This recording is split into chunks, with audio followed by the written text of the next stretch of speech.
Hello friends, मैं आपका दोस्त डॉक्टर सुनील कुमार और आप देख रहे हैं डॉक्टर कुमार एजुकेशन क्लिनिक।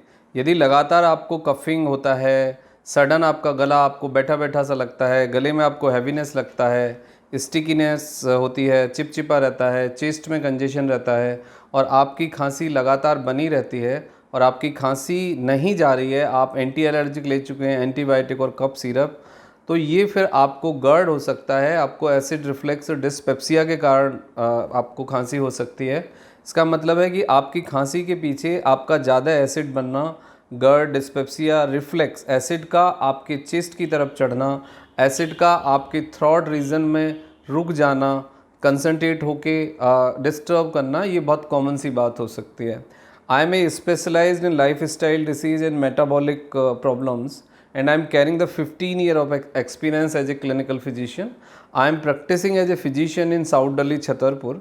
तो आज हम बात करेंगे कि ये गर्ड का जो मसला है ये क्या है, उसके क्या सिम्टम्स हैं। बहुत सारे लोगों को खाना खाने के बाद हैवीनेस लगता है, एसिड के कारण चेस्ट पे बर्निंग सेंसेशन होती है, जलन होती है, हैवीनेस महसूस होता है, कई बार वॉमिटिंग की फीलिंग भी होती है और एक कफिंग लगातार बना रहता है।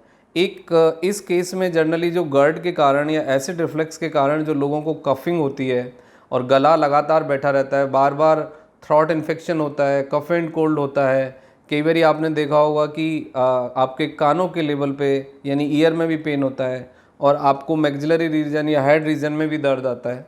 तो ये सब आपके पेट से संबंधित है, ये आपका गैस से संबंधित है, इसके पीछे गर्ड और एसिड रिफ्लेक्स और डिस्पेप्सिया डायरेक्टली रिस्पॉन्सिबल होता है। लेकिन बहुत कॉमनली ये देखा गया है कि ये गलत डायग्नोसिस होती है।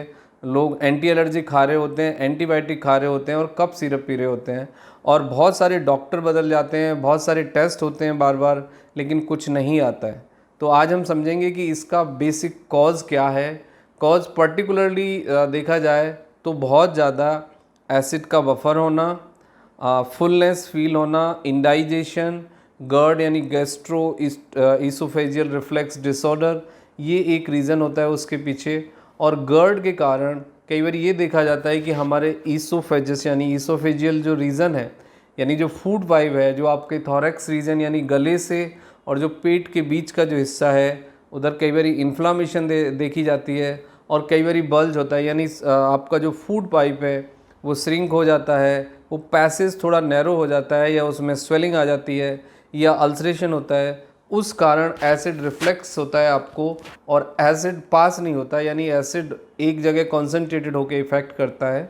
और जो म्यूकस उसके साथ पेट में आपको बनता है, म्यूकस जब गैस के साथ यानी जो आपका बलगम है, जो म्यूकस है, जब वो एसिड के साथ स्टिकी हो जाता है तब आपको इस तरह की प्रॉब्लम्स देखी जाती हैं कि आपका गला ख़राब रहेगा, गला बैठा रहता है आपकी वॉइस क्लियर नहीं होती है, आपको प्रॉपरली ब्रीथिंग में डिफ़िकल्टी होती है और धसका टाइप जिसे हम कहते हैं, रुक रुक के कई बारी हमें कफिंग ब्रीथिंग होती है और कई बारी बहुत ज़्यादा कंजेशन बढ़ जाता है।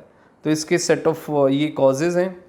अब यदि किसी को गर्ड के कारण या एसिड रिफ्लेक्स के कारण या डिस्पेप्सिया के कारण आपको यदि कफिंग है, थ्रॉट इन्फेक्शन है, कफ एंड कोल्ड है और खांसी लगातार बनी रहती है, तो इसका ट्रीटमेंट फिर डिफरेंट होगा।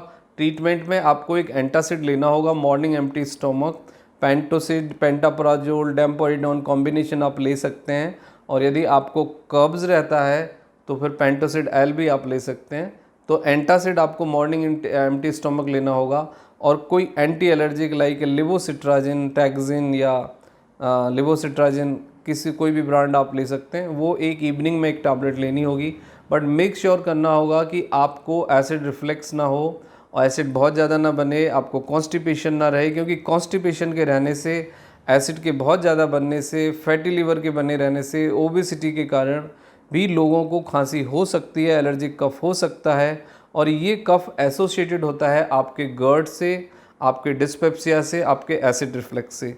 यदि आपको गर्ड बना रहेगा, आपको एसिड रिफ्लेक्स लगातार रहेगा, आपको इंडाइजेशन रहेगा, आपको कॉन्स्टिपेशन रहेगा, तो फिर आपका कफ का ठीक होना, गले का ठीक होना और जुखाम खांसी जो आपको बार बार जल्दी जल्दी आती है, उसका ठीक होना इम्पॉसिबल है। तो सबसे पहले आप रूट कॉज को समझें और रूट कॉज को समझने के बाद एक सही डायग्नोसिस, सही कंक्लूजन पे पहुँचें और लाइन ऑफ ट्रीटमेंट अपना बिल्कुल ठीक करें। यदि उसके बावजूद भी आपको कोई सिम्टम्स बना रहता है तो आप अपने डॉक्टर से मिलें, लेकिन डॉक्टर्स के साथ आपका जो बफर करता है गैस, आपको जो इंडाइजेशन है, आपको जो कॉन्स्टिपेशन है, जो एसिड रिफ्लेक्स है, जो गर्ड है, उसके बारे में डिस्कस करें। आपको अंडरलाइन कॉज डील करना होगा। आप गर्ड, एसिड रिफ्लेक्स और कॉन्स्टिपेशन को डील करें तो आपका कफिंग भी बिल्कुल ठीक हो जाएगा और नॉर्मली आप बेटर फील करेंगे। Thank you very much and take care yourself.